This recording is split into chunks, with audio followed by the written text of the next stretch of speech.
አሰላሙ አለይኩም ወራህመቱላሂ ወበረከቱ። ሀባይብ እንዴት አደራችሁ? ሰላም አደራችሁ? ሰላም ናችሁ? ያው እኛ ጋር ጠዋት ስለሆነ ነው ሰላም አደራችሁ ያልኩት። እንግዲህ በያላችሁበት ሰላማችሁ ይብዛ።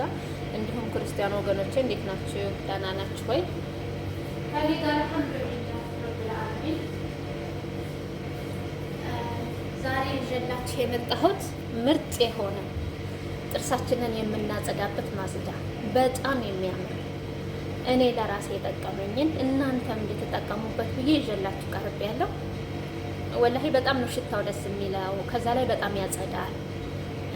በተለይ ብሬስ ያሳሰራችሁ እህቶች ካላችሁ እንዲሁም ወንድሞች በጣም ነው የሚጠቅማችሁ። ምክንያቱም ብሬስ ሲታሰር ከውስጥ ያሉ ነገራቶች በደንብ ጽድት አይሉ፣ ኮልጌት ብቻ በመጠቀም የሚሄዱ አይደሉም ማለት ነው። አንዳንድ የሚገዙ ፍላሾች አሉ፣ ማጽጃ ሳሙናዎች። እነሱን እራሱ ብንጠቀም ታውቃላችሁ እንግዲህ ያሰራችሁ ሰዎች ታውቁት ይሆናል ብዬ አስባለሁ። ትንሽ ሽታ ይኖረዋል ማለት ነው።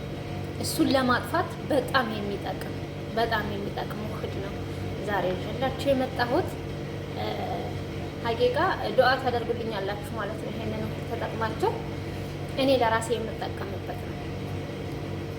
በተለይ ማታ ላይ እና ጠዋት ላይ ይሄን ከተጠቀምና ጥርሳችን እንደ ጽድት እንደሚያደርገው ሽታው ሰላም ነው የሚሰጠው። በቃ ካፋችን የሚወጣ ትንፋሽ በጣም ደስ የሚል ጠረን ይኖረዋል ማለት ነው። እና ሀባይቢ እስኪ ወደ አዘገጃጀቱ አብረን እንሄድ። የሚያስፈልጉን ነገሮች ሎሚ እዚህ ጋር አድርጌያለሁ። ሎሚ ያስፈልገናል። ከዛ የሚያስፈልገን ትንሽዬ ጨው ሲበዛ ብዙ የተመከረ አይደለም። ለጥርስ የማሳሳት ባህሪ ይኖረዋል። ትንሽ ነው። እስኪ ስናዘጋጀው አብረን እናዘጋጀውን ታዩታላችሁ። የምጨምረው ሎሚ ማለት ነው። ይሄ ቅርንፉድ ነው፣ የተፈጨ ቅርንፉድ። ቅርንፉድ ምን ነበረ? በኢትዮጵያ ቅርንፉድ ነው የሚባለው፣ በአረቦች ደግሞ ምስማር ይሉታል። እና እሱ የተፈጨ በደንብ ድቅቅ ብሎ መፈጨት አለበት። ምክንያቱም በኋላ ጥርሳችንን ስንፍቅ እንትን እንዳይል ወደ ውስጥ እንዳይገባ ማለት ነው። ወደ ውስጥ የመግባት ነገር ይኖረዋል እና በደንብ የላመ ቢሆን ጥሩ ነው ቅርንፉድ ስንፈጭ። ከዛ የሚያስፈልገን ነገር ምንድነው? ኮልጌት ነው የሚያስፈልገን። ትንሽ ነው ያለው ኮልጌቱ፣ ምክንያቱም አሁን እስከ ጨርሽ ልጠቀመው ስለፈለኩ ማለት ነው።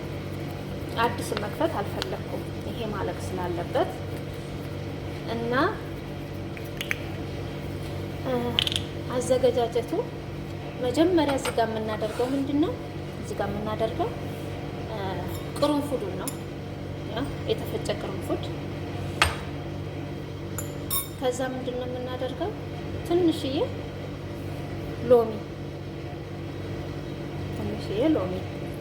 ሎሚ ራሱ እንዳይበዛ፣ ጥርስ የማሳሳት ባህሪ ያለው ሎሚ ራሱ ማለት ነው። የማጽዳት ሽታው እንዲጥም፣ በቃ ካፋችን የሚወጣው ጠረን እንዲጥም የሚያደርገው ሎሚ ነው። እንደገና ደግሞ ልብ ብላችሁ ተከታትላችሁት ከሆነ ጧት ላይ ስንነሳ የሆነ ጎምዘዝ የሚል ወይም ሆምጠጥ የሚል ነገር ነው ጥርሳችን ላይ እንዲገባ የምንፈልገው ማለት ነው። ምክንያቱም ባክቴሪያዎችን ራሱ የማስወገድ ባህሪ ያለው እንደዚህ አይነት ነገሮች ናቸው። እንደ ሎሚ አይነት፣ እንደ ጨው አይነት፣ እንደዚህ አይነት ነገሮች። ፍሬውን አወጣሁት፣ እዚህ ጋር ፍሬው ገብቶ ነበር፣ አወጣሁት እንዳያችሁት ማለት ነው። እና ትንሽዬ አሁንም ምን ጨምራለሁ? ጨው ጨምራለሁ ማለት ነው። ጨው የምጨምረው በጣም ትንሽ ነች፣ ብዙ መብዛት የለበትም። ትንሽ አሁን እዚህ ካሜራው ላይ ብዙ ነው የሚመስለው፣ ግን ትንሽ ነች። ትንሽ ጨምሮ እኔ አሁን ይሄን የማዘጋጀው ለአንድ ሳምንት ከዛም በላይ ይበቃኛል።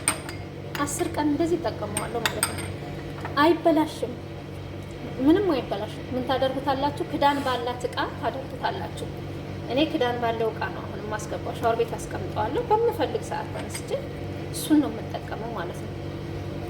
ሽታው ብቻ አይደለም ሀባይ፣ ሽታው ብቻ ሳይሆን ጽዳቱ በጣም ነው ጥርስን የሚያጸዳው፣ ነጭ ነው የሚያደርገው ማለት ነው። በተለይ ብሬስ ያሰራችሁ እህቶችና ወንድሞች ብትጠቀሙት በጣም ደስ ይለኛል። እኔ ለራሴ የጠቀመኝ ነው። እና ይሄው የጨመርኩት እንትን ማለት ነው። ይሄን ይመስላል የጨመርኩት ቱትፔስ። ይሄ ጥርስ ማጁን የሚባለው ቱትፔስ ነው አይደል የሚባለው?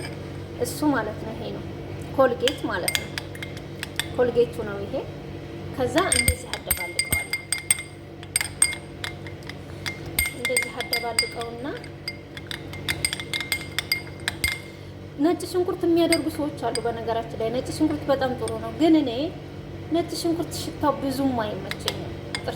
የጥርስ መፋቂያ ውስጥ ልጨምረው ብዙም አይመቸኝም ማለት ነው። ግን በጣም ነው ጥርስ የሚያጸዳው፣ ለጤንነት ራሱ ለጥርስ ይሄ ራሱ ቅርንፉዱ ለጤንነት ለጥርስ በጣም ጥሩ ነው።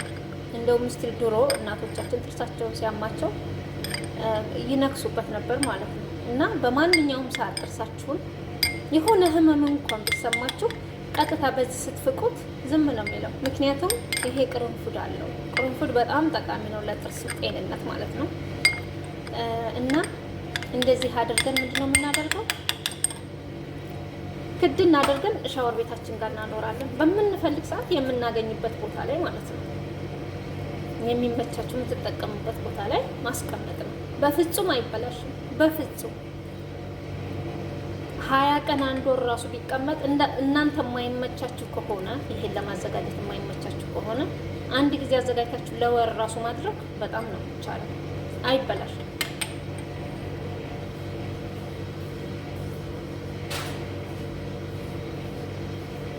እና ሀባይቢ ይሄንን ምን ታደርጋላችሁ? ክድ እናደርጋችሁ ታኖሩታላችሁ።